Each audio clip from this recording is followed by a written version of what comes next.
Hello student, ये वाला question देखते हैं। इसमें क्या बोल रहा है, I1 I2 I3 I4 जो है रिस्पेक्टिव आरएमएस वैल्यू है, RMS value of the time varying current. ये करंट जो है ऐसे टाइम वेरी कर रहा है। तो 1 2 3 4 ये केस में तो बोल रहा है identify the correct relation, correct relation बताना। अब देखो, कोई भी फंक्शन का स्टूडेंट आरएमएस होता है ना, जैसे करंट का आरएमएस वैल्यू आपको निकालना है, ठीक है। तो वो क्या होता है, under root of I square का एवरेज, ये होता है आरएमएस, ठीक है। अब देखो यहाँ पे स्क्वायर है सेंस, तो ये वाला ग्राफ चाहे नीचे हो जाए लेकिन उसका स्क्वायर जो होगा वो तो ऊपर ही जाएगा। वो फंक्शन का जो स्क्वायर होगा, करंट का जो स्क्वायर करेंगे यहाँ पे, यह मानते हैं करंट निगेटिव है लेकिन इसका स्क्वायर जो है वो तो पॉजिटिव होगा। तो चाहे ये वाला पार्ट ले लो, ये वाला पार्ट, स्क्वायर जब करेंगे तो बात वही का वही है, ठीक है। तो इसका मतलब आरएमएस करंट जो है केस वन और केस टू में तो सेम होगा, ये सच है, ठीक है। तो वन और टू में सेम होगा, इसका मतलब ये ऑप्शन नहीं हो सकता है वन और टू में आरएमएस वैल्यू सेम होगा। इसमें बता रहा है, इसमें भी बता रहा है, इसमें भी बता रहा है। 1 2 3 में से 1 2 3 ऑप्शन में से लड़ाई है, तीन ऑप्शन में लड़ाई है, ठीक है।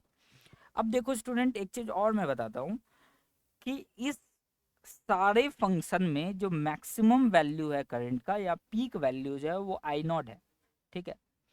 अब देखो ये यहाँ से जीरो से टी टाइम तक, जीरो से टी टाइम तक मान लेते कैपिटल टी टाइम तक, इसमें करंट का वैल्यू बहुत सारा है, बहुत सारा है करंट का वैल्यू, ठीक है।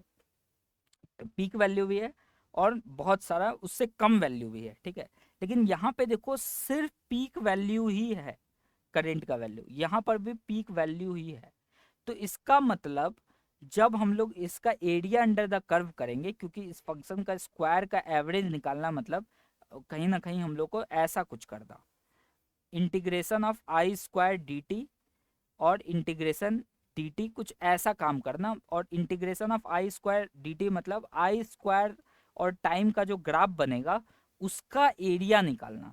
तो उसका एरिया जो है इस केस में सबसे ज़्यादा आएगा, इस केस में सबसे ज़्यादा आएगा, क्योंकि यहाँ पे पीक वैल्यू कांस्टेंट है। तो इसका मतलब इस केस में सबसे ज़्यादा एरिया आई स्क्वायर फंक्शन का आने वाला है, जो भी आई स्क्वायर का फंक्शन बनेगा। तो थर्ड ऑप्शन में करेंट सबसे ज़्यादा होगा, जो कि ऑप्शन नंबर टू ही यूनिक है, इसीलिए ऑप्शन नंबर टू ही राइट आंसर हो जाएगा हमारा, ठीक है।